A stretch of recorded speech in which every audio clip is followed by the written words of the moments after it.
Raw, uncut, and unfiltered macaroni. Big Tony Jones back at it. It's Saturday morning, Saturday afternoon. You know what I'm talking about? Hopefully everybody's having a good start to the day. You know what I'm talking about? Wherever you are in the world, whether it's the afternoon, morning, or the evening. You know what I'm saying? Hopefully everybody is having a good time, enjoying themselves with the family, with the children. You know what I'm talking about? Yesterday, oh man, we got into one yesterday, man. Shout out to everybody that tuned in. All my folks from the West Coast, California. We have Tulsa, Oklahoma in the building. 10 new subscribers to the channel yesterday, y'all. Alright, we one more subscriber away from 1,700. So if you're watching today, hit the subscribe button for a player partner, man. You know what I'm talking about? Because we bring the flavor each and every single day, Monday through Saturday, on roll call, 9 p.m. Eastern. You know what I'm talking about? Sundays we take off though. You know what I mean? Sundays is the day with the family, you heard? Salute to all the homegirls in the chat, you know what I'm saying? If you're watching, you know what I'm saying, you're part of this chat, man. It's a safe place to conversate. Throw a rose emoji in the chat for yourself if you're feeling good, feeling great. And to all my player partners, partner players, throw a salute emoji in the chat for yourself if you're feeling good, feeling great. Lady T, you're always on roll call, always on time now. I appreciate you, man. I got my cup of tea for Lady T, you know what I'm talking about? All right, family. I got some conspiracy theory on a Saturday morning. All right, real West Coast conspiracy. Okay, I ain't never heard this conspiracy before in my life. Okay, they say Kidada might have had something to do with Pac's unaliving. All right, we're gonna break it down. And my first time hearing this observation, if you want to call it. All right, I ain't never heard this conspiracy in my life. So we gonna get down to the smoke, y'all. Let's go. I felt that was like a little betrayal for me. That's how I felt, honestly. I was like, how is she with these dudes? And, you know, Pac died, you know, hating these individuals or disliking them and beefing with them. He wanted to marry you. Yeah, that's weird, man. You don't find that weird, yo, that 2Pac's fiance was there? Like, her knowing how 2Pac felt about Puffy and Biggie, and she was at that vibe party, man? She invited them, bruh. If I would have had that information right there, that would have helped me keep Big from going to that month. Because I was trying to keep Big from going there. This is the vibe party Gene. Now, I had never, back in the day, I didn't know that was Kidada Jones' party that Puffy then went to that night. Because Gene Deal got a point. If I'm in that situation and I know it was Pac's wife that's having a fiance or whatever, I'm not going. Nah, we ain't going to LA. You know what I'm saying? But Puffy was adamant about going to LA. So let's see where this goes. As you can see, Diddy is having a good time, dancing, smiling, fully in his element at a party organized by Kidada Jones. And just moments later, we get this snapshot in time. Diddy seated at the center of the action, flanked by the notorious B.I.G. on his right and producer Stevie J on his left. And if you look closely on the far right, the woman partially cut off from the frame is believed to be Kidada. If that's Kidada that they got in the frame right there, oh man, listen man, those are Pac's enemies at the time. So I don't understand how all of a sudden the man died and you parlaying with Biggie. And then hold on, you see that brother in the green shirt? That's Stevie J. All right, that one of Biggie's partners, one of the producers. Biggie dies. She ends up marrying. He ends up marrying Biggie's wife, Faith. So this is some sucker shit going on. Jones, daughter of Quincy Jones and the woman 2Pac was engaged to marry before his untimely death. And that raised eyebrows. Because just 6 months after sitting at 2Pac's hospital bedside, speaking about love and loyalty, she was here hosting a party for Vibe magazine, personally sending invites to the same dudes Pac was ready to go to war with. It didn't feel accidental. Her name was directly connected to the party. We were going to a party that she was giving. She did that whole thing for the vibe. I come to find out that years later, her and Chris Lattimore from In the Streets, they did that. While people were still blaming Bad Boy for Pac's murder, she helped bring Puff and Big into the same room months after Pac's funeral. Nobody understood how that made sense. And then there was the tattoo. Pac's name was on her body while he was alive, covered up shortly after he was gone. No tribute, no story. Now the cover up of the Pac tattoo, I didn't know that. All right. Now, how much longer did between when Pac died to when she covered it? How long of a gap was that? Because I I can understand her doing it based off what Napoleon's about to say. So let's see what Napoleon got to say. Just gone. She covered up her Pac tattoo, right? I heard that too, yeah. Maybe she got a real man, a new husband with kids, and he probably don't want to see his wife walking around with another man on her body. That tattoo situation told the real story. You don't cover up something that meaningful unless you already let it go. And if you let it go that fast, maybe you were never really holding on to begin with. And then there was how she acted in the hospital. Pac was laying in that bed fighting to stay alive, and the people around him saw her behavior for what it really was. The energy wasn't right, not from someone claiming to be that close. And you're pissed because a female shows up at the hospital, you're rolling your eyes with an entitled attitude. You should be more concerned about your man laying in the hospital bed. That's the part that never sat right with Pac's people. She had access, she had control, but the way she moved after the shooting didn't match the picture she wanted the world to believe. Let's take it back to when it all started. See, Kidada wasn't just some random woman who fell for Pac. She was Quincy Jones's daughter, one of the most powerful executives in entertainment history. She moved in circles that Pac spent his whole career fighting. Now, there's a rumor. One time, Pac tried to say that Quincy Jones tried to sleep with him or some shit like that. I don't know how true that is. You know what I'm saying? But allegedly, Quincy Jones' double down was on the other side of town. That's a legend. I don't know how true that is. I don't know how true it is. I don't know. The same industry machine that tried to control him, package him, make him more acceptable to mainstream America. Their whole relationship started weird too. Back in 1993, Pac had publicly called out Quincy Jones in an interview, saying he only dated white women and was turning his daughters into cultural outsiders. He said all this kind of not very nice stuff about my dad and mixed families and mixed kids and how it's messing up America. That comment infuriated the Jones family. But then, in 1996, when Tupac and Kidada finally met at a nightclub, something shifted. He apologized, she forgave, and suddenly, they were inseparable. I was at a club one night in New York, and he thought I was Rashida. Tupac did, and he came up to me, and he was apologizing about the article that he wrote about my parents. And inside I'm just like, oh my God, he is so cute. Right when Pac was at his most dangerous, calling out the industry, exposing corruption, getting too real for comfort, here comes this woman from the very system he was fighting. And suddenly Pac starts talking about marriage, about settling down, about moving in a different direction. The militant street poet was becoming more polished, more marketable. Coincidence? His crew didn't think so. But the real test came that September night in Vegas. September 7th, 1996. Pac was scheduled to attend the Mike Tyson fight at MGM Grand. Now, I'm going to tell y'all, I got some real conspiracy about that night. All right, there's a channel.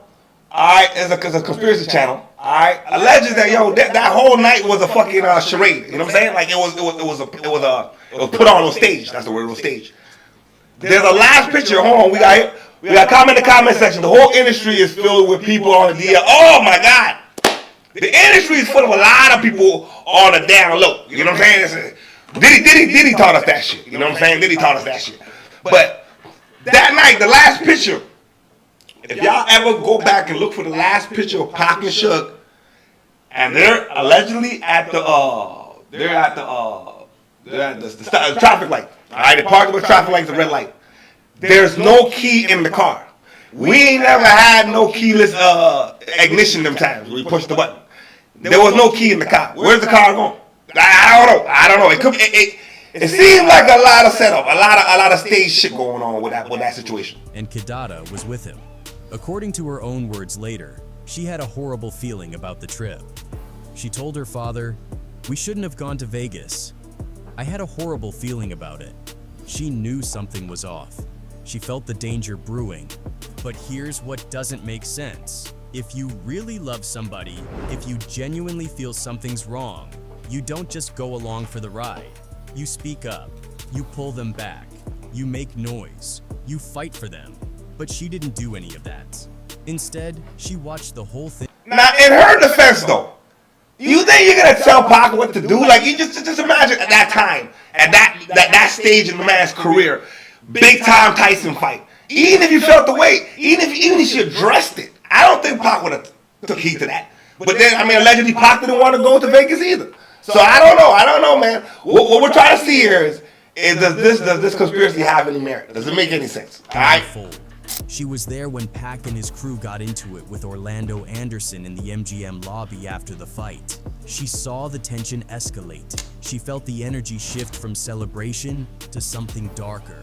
And when Pac decided to get in that BMW with Suge Knight, heading to Club 662, rolling through enemy territory while emotions were running high, where was his supposed fiancée? She stayed behind, back in the hotel room, safe. Now think about that for a second. Your man is heated.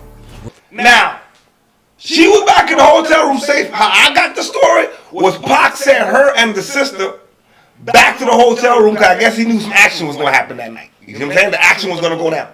You know what I'm saying? So he sent her and the sister upstairs. I remember Mutah, which is Napoleon, was speaking on it one time. You know what I'm talking about? Rolling into a situation you already feel is dangerous, and you just let him go?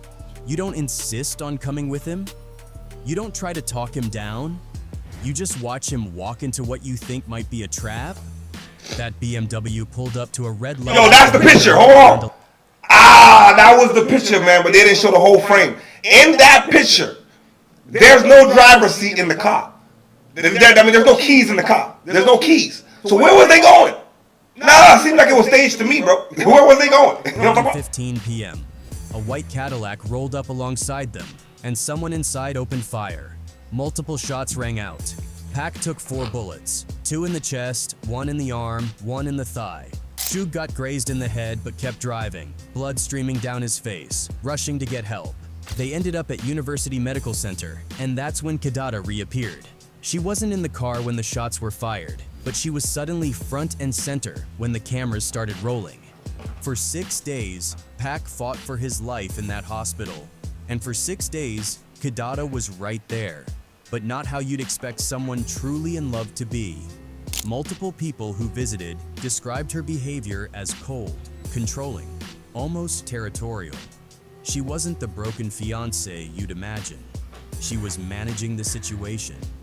When other women from Pac's past came to say goodbye, women who'd been there before the fame, before the money, before any of this industry stuff, Kidada was rolling her eyes, blocking access, acting like she owned the man. And you're pissed because a female shows up at the hospital, you're rolling your eyes with a fucking entitled attitude. You should be more concerned about your man laying in the hospital bed. One visitor described it perfectly. She was acting like it was a competition, like we weren't supposed to be there, like she owned him. Yeah, but you know what? Some women are petty like that. I ain't gonna lie to y'all. Some women is petty like that when it comes to being jealous. You hear what I'm saying? So could you only imagine? I mean, I'm putting myself in her shoes. All right, because that lady that spoke was Pac's ex-wife. All right, so she probably jealous. That's it. So she sometimes it doesn't matter the situation once your emotions is involved. You know what I'm saying? And it wasn't about Pac no more. It was like, oh, she was just hating on the girls. That's what I feel. I don't know. I could be wrong though. I could be wrong. That's not how real love moves when someone's dying. When your person is fighting for their life, you don't care who shows up as long as they genuinely care about them. You welcome everyone who wants to send love and prayers. But Kidada was gatekeeping, controlling who got close and who didn't. She was protecting her position in a story that was still being written. According to reports, she was the one who leaned over his body and whispered, "Do you know I love you? Do you know we all love you?" Pac reportedly nodded before slipping into a coma. Beautiful moment, right? Except people who were there said something felt off about the whole performance. Like she was playing a role for an audience that included nurses, doctors, and eventually, the media. On September 13th, 1996, at 4:03 p.m., Tupac Shakur was pronounced dead. The official cause was respiratory failure and cardiac arrest related to his gunshot wounds. And just like that, I'm not gonna lie, that was a sad day in hip hop. I remember where I was, man. I remember where I was when I heard that shit, bro. I was like, holy fuck! Like the world stood still. You know what I'm saying? It was like that when Aaliyah died, when Biggie died. You know what I'm saying? You just kind of remember where you were when these things happened, man. You know what I'm talking about? But I'm not convinced that Kidada had something to do with it yet. Not gonna lie, this brother ain't did a good job convincing me. And if you're watching right now, you're 100% a real one. We're one subscriber away from 1,700. Smash up the subscriber button one time for a player partner. Cause we bring the funk each and every single day. Alright, let's get back to the smoke. Influential rapper of his generation was gone. Now here's where the story gets really strange. You'd expect Kidada to be devastated. You'd expect press statements, tearful interviews, public grief. You'd expect her to be fighting for justice, working with his mother, protecting his legacy. Instead, she just disappeared. No interviews, no public appearances, no statements about their relationship or his death. She faded back into the fashion world like nothing had happened. Meanwhile, Afeni Shakur packed. Yeah, that's a very good point though. Alright, family, with you watching, I don't know what you guys think, but I'm not convinced, but I do remember after the situation happened, she just disappeared. Now maybe she just wanted to get out of the public eye. I don't know. You know what I'm saying? But it is, she wasn't like, you know what I mean, foretelling after the fact and, you know, trying to show support. She just kind of went MIA. You know what I'm saying? His mother was left to battle the estate issues alone. His crew was dealing with the emotional weight, the media scrutiny, the street politics that came with his death. His real friends were grieving publicly while trying to keep his message alive. And where was his supposed fiancée? Nowhere to be found. But that silence didn't last forever, because 6 months later, on March 9th, 1997, Kidada Jones was back in the spotlight. And this time, she was planning a party. Not just any party, a Vibe magazine after party in Los Angeles. But let's think about that for a second though. Maybe she handles things differently. Lady T, you got a point there. Everybody does handle stress, you know what I mean, mourning differently, alright? But here's now where my kicker comes in. She disappears, alright? Then she's hosting the Vibe party. The same Vibe party that Biggie dies at. If you ask my personal opinion, I think she has something to do with Biggie set up more so Pac. Because, yo, you Pac died, you hanging with the enemy, and then you brought the enemy to, you know what I'm saying? And then, whoa, we know what happened then. We know what happened then. The Soul Train Awards. The same night Biggie Smalls would be murdered. And this wasn't just some random industry event she happened to attend. Multiple sources, including insiders like Gene Deal, later confirmed that Kidada helped organize the whole thing. We were going to a party that she was giving. She did that whole thing for the vibe. I come to find out that years later, her and Chris Lattimore from In the Streets, they did that. Think about that timeline. 6 months earlier, she was sitting beside Pac's hospital bed, whispering about love and loyalty as he lay dying. Now she was personally sending invites to the same people Pac believed were behind his shooting. Puffy was on that guest list. Biggie was on that guest list. The entire bad boy crew that Pac had been beefing with was walking through doors that she helped open. Yeah, that's weird, man. You don't find that weird, yo, that 2Pac's fiancée was dead? I agree 1,000%, Lady T in the comment section. She was probably practicing keep your friends close and your enemies closer. This is what I feel like. You know what I'm saying? I don't think she was just parlaying with the homies for no reason. Because how ironic is it that particular night they knock off Biggie? That's if it didn't happen like that, then I would have been like, okay. You know what I'm saying? I don't trust the lady. But Biggie didn't make it out that night. Like her knowing how 2Pac felt about Puffy and Biggie, and she was at that Vibe party, man. She invited them, bruh. This wasn't just awkward, it was dangerous. Because the streets hadn't forgotten. The war between East Coast and West Coast wasn't over just because Pac was dead. If anything, tensions were higher. Suge Knight was still running death row. The Outlaws were still loyal to Pac's memory. And everybody knew that Bad Boy was still being blamed for what happened in Vegas.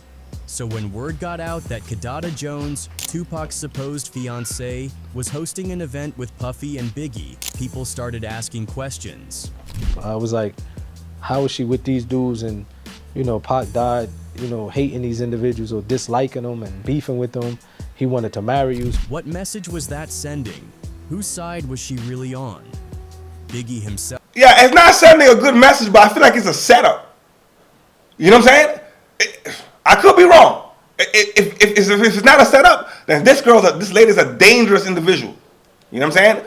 Kidada would have been like playing Pac like that. You know what I'm saying? But I feel like it was a setup, man. You know what I'm saying? Because Biggie ended up dying that night. Was reportedly hesitant to attend. He was supposed to fly to London for press and performances. His team had safer options lined up, but at the last minute, plans changed. Puffy allegedly insisted they stay and attend the Vibe event. That decision cost Big his life. The party went. But in all honesty, though, I think my camera's blurring. Y'all give me a second, my camera. All right, I think I look like somebody's child again. There we go. In all honesty, though, I personally blame Puffy for that. Puffy, knowing the situation at hand, still decided to go to California. Why? Knowing how Pac died not even a year yet, bro. You do not go to California. You know what I'm saying? I blame Puffy for that one, though. Off without any incidents inside. Cameras flashed, drinks flowed, industry people networked like always. But when Biggie left that event around 12:30 a.m., heading to another after party, everything changed. His SUV stopped at a red light in front of the Peterson Automotive Museum on Wilshire Boulevard. A black Chevy Impala pulled up beside them, and a shooter fired multiple rounds through the passenger side door. Biggie was hit 4 times and pronounced dead at Cedars-Sinai Medical Center. And there's actual footage of the night when Biggie got shot. If y'all ever type in on YouTube, it's an old school footage, man. And you hear the gunshots go off. I think these ladies had their phone out or something like that. You don't actually see the shooting, but you hear it. You know what I'm saying? The pop, pop, pop, and everybody running off.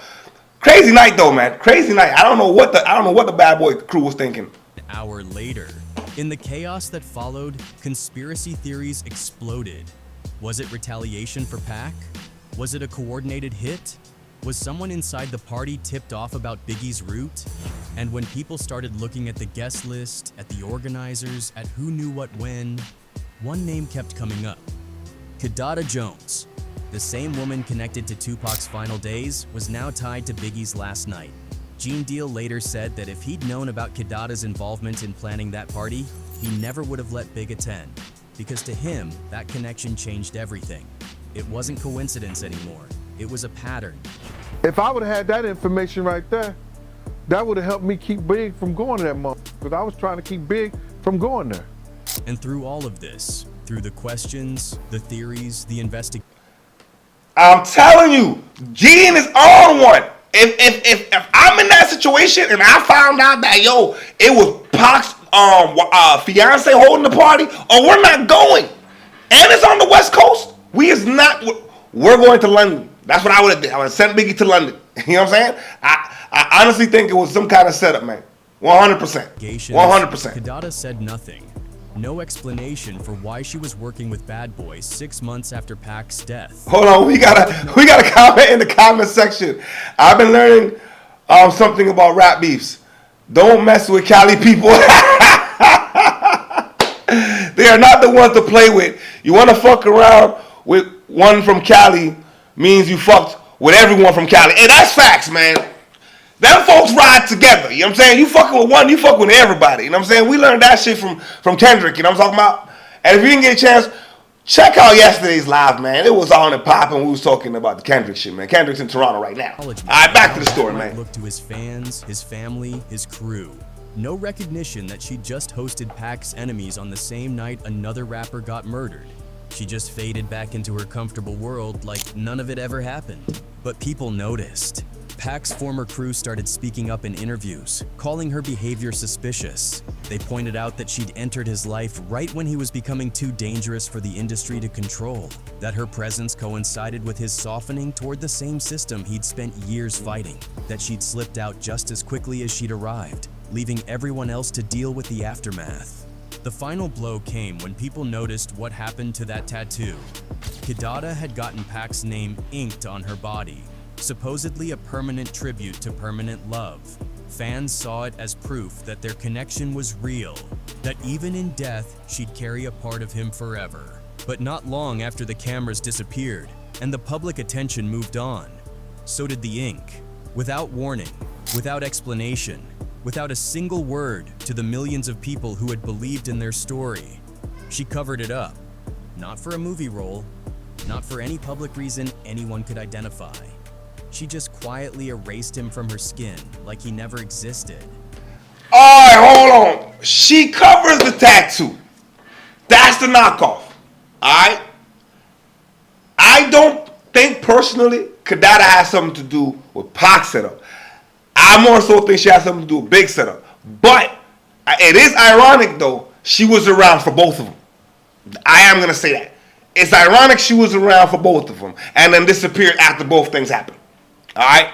And I do kind of think she should never covered up the tattoo. You know what I'm saying? We got a comment in the comment section. They always seem to send a woman to bring a man down when a man is becoming big. It's an easy plot. You know what I'm saying? It's an easy plot to sucker a brother, man. Send the right woman, you know what I mean, to neutralize his emotions. You know what I'm saying? It's an easy plot. So judging from what I see, I'm not saying she has something to do with it, but I can kind of see where, you know, there's some kind of coincidences going on here. You know what I'm saying? There's some kind of coincidences. But I appreciate y'all tuning in on a Saturday afternoon. You know what I'm talking about? It's like Samson and Delilah. 100% like Samson and Delilah. You know what I'm saying? If y'all know the story of Samson and Delilah. 100%. You know what I'm saying? The industry is different, though. The industry, it's a different industry, man. You know what I'm saying? And it's going to come with a lot of he said, she said, and gossip. But you know what? It's made for TV drama. You know what I'm talking about? But I appreciate y'all tuning in. We're going to be back at it tonight, 9 p.m. roll call as always. And as always, let me know what country, what state, what province, what street corner, what penthouse in the sky you checking in from. Because we worldwide, baby. And it's nothing but